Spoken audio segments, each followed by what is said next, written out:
एक गरीब बूढ़ा लकड़हारा था, झुकी कमर, थके हाथ और घर में बस उसकी बूढ़ी पत्नी। एक सुबह वो बोला, सुनती हो, आज दोपहर का खाना बना दो, आज जंगल से लौटने का समय नहीं मिलेगा। पत्नी ने मक्के की रोटियां बना दी। लकड़हारा उन्हें अपने थैले में रखकर जंगल चला गया। वो जैसे ही लकड़ियां काटने लगा, अचानक कहीं से एक अजीब सा लड़का आया। उसकी आंखों में चमक थी और चाल में अजीब सी फुर्ती। उसने बिना कुछ कहे लकड़हारे के थैले से रोटियां निकाली और खा गया। लकड़हारा कुछ कह पाता उससे पहले लड़का गायब। लेकिन ये सब नर्क में बैठे एक राक्षस ने देख लिया। वो था उस लड़के का पिता। गुस्से से गरजते हुए बोला, बिना पूछे किसी का खाना लेना चोरी है। उसने बेटे को बुलाया और सजा सुना दी। 3 साल तक तू उसी लकड़हारे की सेवा करेगा।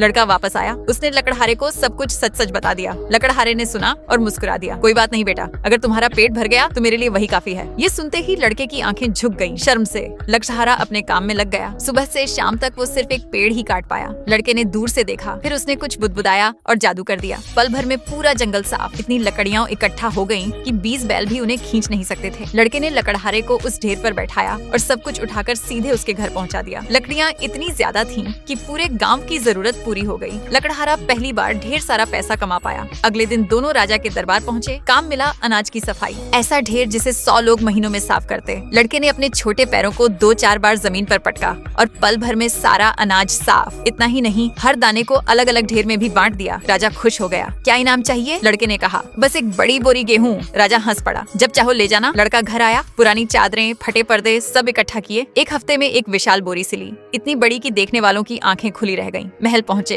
बोरी भरने लगी, लेकिन अनाज तेजी से खत्म होता गया। मंत्री घबरा गए। राजा बोला, वादा किया है तो निभाना पड़ेगा। पुराना गेहूं, सालों का भंडार सब डाल दिया गया। फिर भी बोरी पूरी नहीं भरी। लड़के ने बोरी बांधी, कंधे पर उठाई और ऐसे चला जैसे उसमें कुछ था ही नहीं। तीसरे दिन वे एक जमींदार के खेत पहुंचे। इतना बड़ा खेत कि 100 लोग लगते। लड़के ने 2 छोटे बछड़े पकड़े। लोग हंसने लगे, लेकिन उसने हल पर कुछ जादू किया और फिर बछड़े ऐसे दौड़े जैसे उनमें आग लग गई हो। देखते ही देखते उन्होंने 12 बैलों से भी ज्यादा खेत जोत दिया। किसान हैरान। जमींदार बोला, इन बछड़ों को बेच दो। लड़के ने शर्त रखी, 12 बैल और एक टोकरी सोना। सौदा तय। लेकिन जब किसान खुद बछड़ों से काम कराने लगे, वो हिले तक नहीं। लड़का आया, एक हाथ से हल पकड़ा, दूसरे से उन्हें चाबुक दिखाया। बछड़े तुरंत चल पड़े। जमींदार चुप। 3 साल पलक झपकते बीत गए और उस राक्षस के बेटे की वजह से एक गरीब लकड़हारा सोने, अनाज, लकड़ी और बैलों का मालिक बन गया। कहानी यहीं खत्म होती है, लेकिन सवाल छोड़ जाती है, कभी कभी सबसे बड़ा चमत्कार सबसे अनजान जगह से आता है।